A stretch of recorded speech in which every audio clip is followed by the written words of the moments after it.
चलो लो लो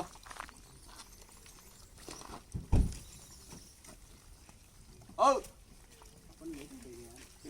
नहीं सही है आगे सब यहाँ बढ़िया वीडियो बन तो जाएगा। आज हमारे बंदों के लिए हम लाए टोस्ट और वैसे ना कुरकुरे भी लाए थे। वो काफ़ी पेपर फाड़ के इन्होंने कुरकुरे खाए और अब पता लगा है कि इनको कुरकुरे ज़्यादा पसंद है।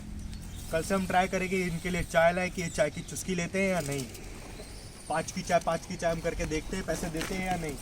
तो हमारे यहाँ पे माहेशमती का बाहुबली मौजूद है, आप जैसे देख सकते हैं। वो उधर जा रहा है, ध्यान से उन पे जूम इन करा जाए वापस।